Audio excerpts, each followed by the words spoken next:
예, 감사합니다. 우리 가족 예배를 위한 우리 성경 공부 진행하겠습니다.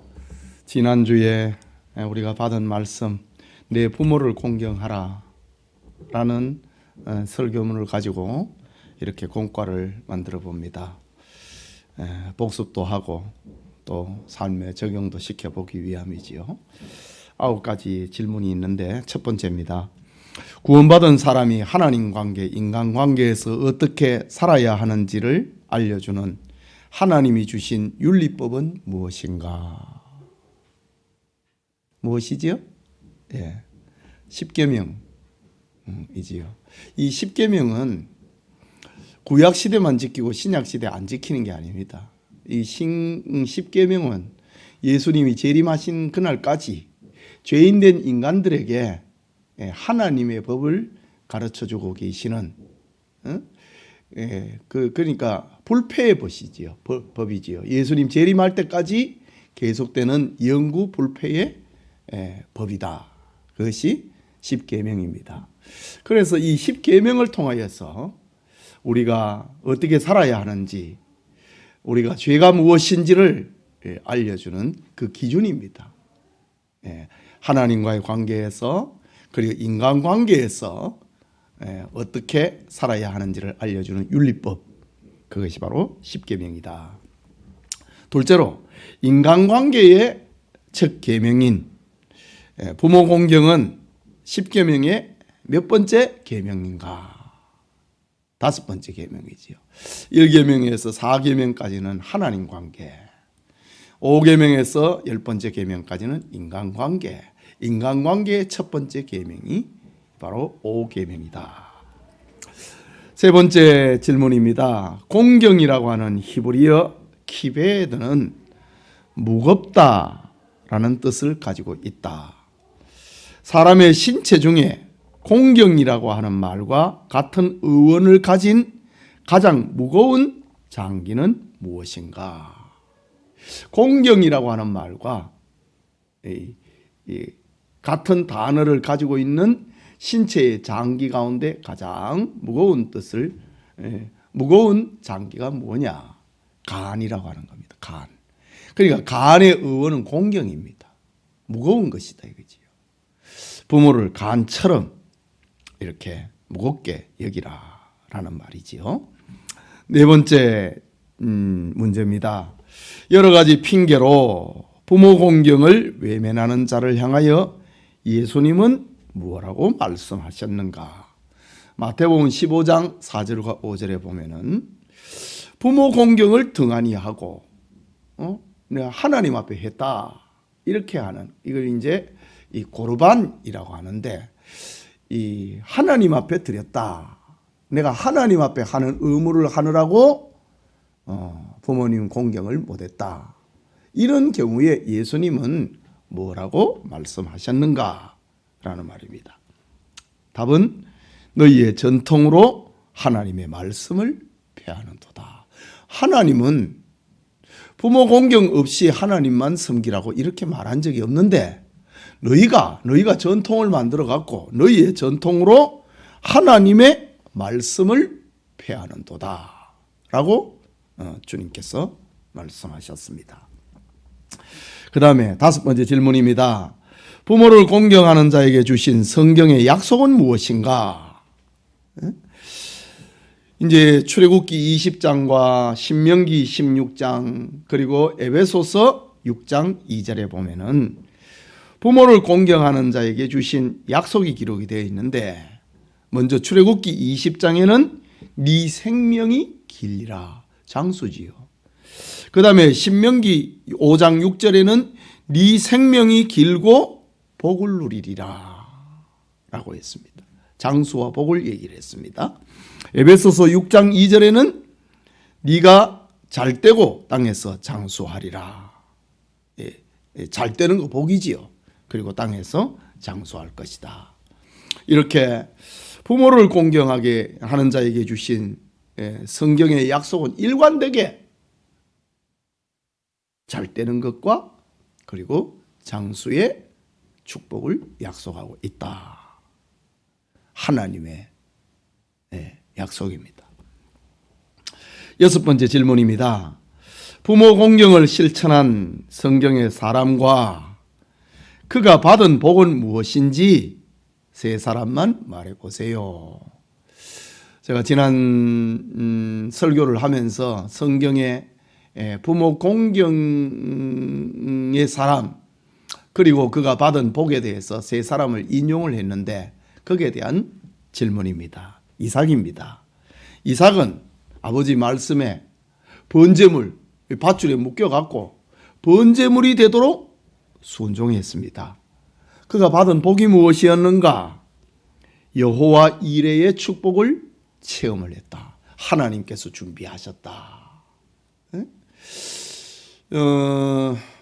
이삭이 죽어야 되는데, 이삭이 번제물에 대해서 죽어야 되는데 부모 공경을 통하여서 순종을 통하여서 그가 받은 복은 자기가 대신 자기가 죽지 않고 양이 대신 죽는 여호와 이레의 복을 받았다.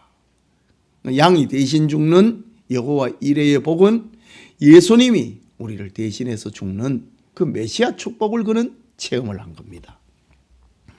두 번째 요셉이라고 하는 사람입니다. 요셉은 참 효성이 지극한 아들이었습니다. 또 아버지 야곱은 요셉을 또 특별히 사랑했습니다. 이제 편애할 정도까지 요셉을 사랑했습니다. 이 일로 인하여서 이제 요셉은 형들의 미움을 받게 되지요.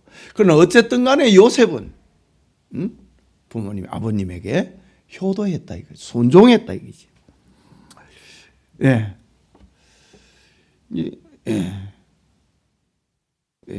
그런데 그 결과가 그가 받은 복이 무엇이냐? 애굽의 총리가 되었다라는 것입니다. 세 번째, 부모 공경을 실천한 성경의 사랑, 룻이라고 하는 여인입니다. 룻은 저 모압 여자였습니다. 이방인 여자입니다. 그런데 그 시어머니 나오미가 베들레헴을 떠나서 모압 땅에 살러 왔지요. 잘 살아보겠다고 왔습니다. 그 집에 시집 왔습니다. 시집 가는데 남편이 죽고 또 시아버지가 죽고 참 이런 비극을 경험을 합니다. 그런데 이제 시어머니 나오미가 룻에게 이 얘기를 하지요. 나 이제 고향 돌아가려고 한다. 고향에 들어가서 뭐 이렇게 얻어먹더라도 나는 고향에 돌아가야 되겠다라고 이야기를 합니다. 너는 아직 젊었으니까 너가 아버지 집으로, 너 고향으로, 너희 신들이 있는 곳으로 가거라 라고 이렇게 나오미가 며느리에게 자유를 허락합니다. 그때 이제 룻이 나를 어머니를 떠나주려고 말하지 마십시오. 어머니의 하나님이 내 하나님이 되고 어머니의 백성이 내 백성이 될 것입니다. 나는 어머니를 떠나지 아니하고 어머니를 봉양할 것입니다. 라고 시어머니를 봉양을 했던 효를 가지고 있는 룻입니다. 그가 받은 복이 무엇이냐? 예수님의 족보에 들게 되고 다윗의 조상이 되는 엄청난 축복을 받게 됩니다. 이처럼 성경은 효도하는 자에게 축복을 약속하고 있습니다. 그것이 전부가 아니지요. 성경에는 부모 공경을 외면한 사람도 있습니다. 부모 공경을 외면한 성경의 사람과 그가 받은 벌이 무엇인지 두 사람만 말해 보십시다. 보세요. 대표적인 사람이 함입니다. 함은 노아의 둘째 아들이지요. 셈, 함, 야벳이니까 둘째 아들입니다. 함이 어떻게 아버지에게 불호를 했느냐? 아버지가 술을 먹고 포도주를 마시고 이제 뭐 술 마시니까 정신이 없지 않습니까? 그냥 옷을 다 벗어버리고 그냥 장막 속에서 이제 잠을 잤습니다. 이제 둘째 아들 함이 이제 아버지 방에 들어와가지고 이제 아버지의 벗은 모습을 보았습니다. 이제 아버지의 실수지요. 그런데 함의 불효는 어땠느냐? 아버지의 실수를 폭로하고 비웃고 조롱했습니다. 이렇게 이제 그 결과 그가 받은 벌이 무엇이냐? 나중에 아버지 노아가 깨어서 둘째 아들이 자기에게 행한 그 불효를 알게 됩니다. 그러면서 이제 노아는 세 아들을 불러놓고 그들의 장래를 향한 이 족장의 권위를 가지고 유언적 기도를 합니다. 그 기도 속에 이제 함의 아들을 향하여서 이야기를 합니다. 종들의 종이 될 것이다 라고 이 벌을 받습니다. 그게 이제 우리가 인종학적으로는 이 흑인들의 받은 비극이다라고 표현할 수도 있습니다. 두 번째는 다윗의 아들 압살롬입니다. 압살롬이 아버지와 함께 불효를 합니다. 잘생겼습니다. 지혜로웠습니다. 사람들의 인기도 끌었습니다. 이것을 가지고 압살롬은 반란을 일으켜서 아버지를 왕궁에서 쫓아내고 자기가 왕의 자리에 앉습니다. 이런 불효를 저지릅니다. 그 결과 압살롬이 어떻게 했는가? 3개월 만에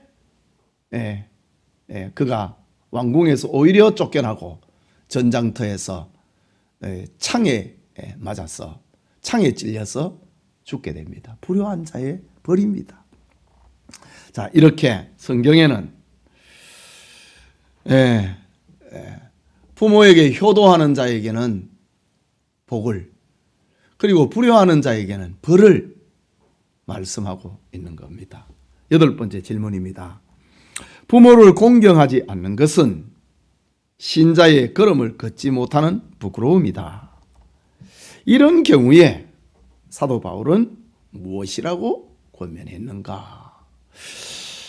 디모데전서 5장 8절에 보면은 이런 사람을 가리켜 믿음을 배반한 사람이다. 불신자보다도 더 악한 자다라고 얘기를 합니다. 그런데 여기 이제 디모데전서에서는 이 부모 공경으로 한정하지 않습니다. 이 친족까지, 형제의 범위까지도 넓히고 있는 겁니다. 친족의 범위, 형제에게까지 이렇게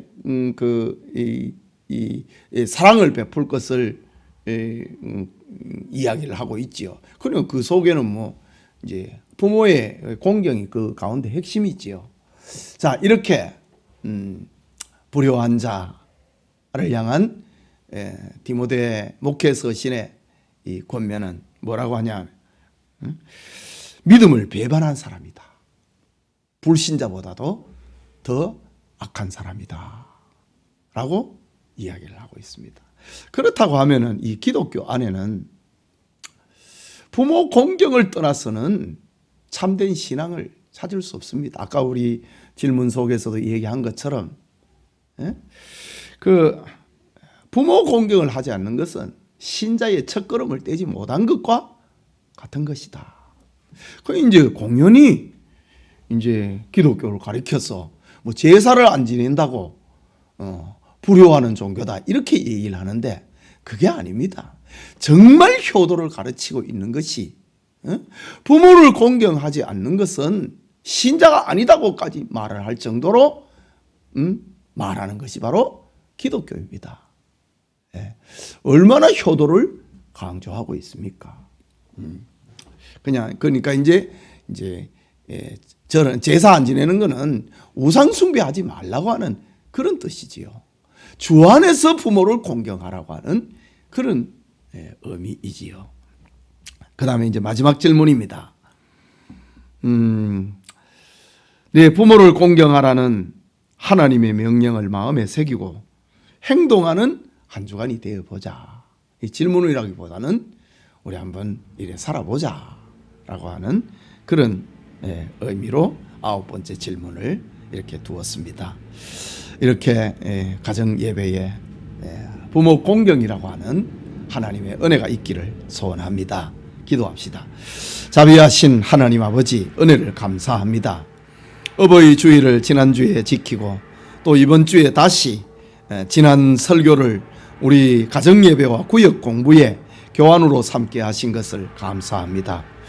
얼마나 우리 교회에서, 기독교에서 효도를 강조하고 있는지를, 효도를 가르치고 있는지를 우리에게 요구하는 말씀을 다시 생각을 해봅니다.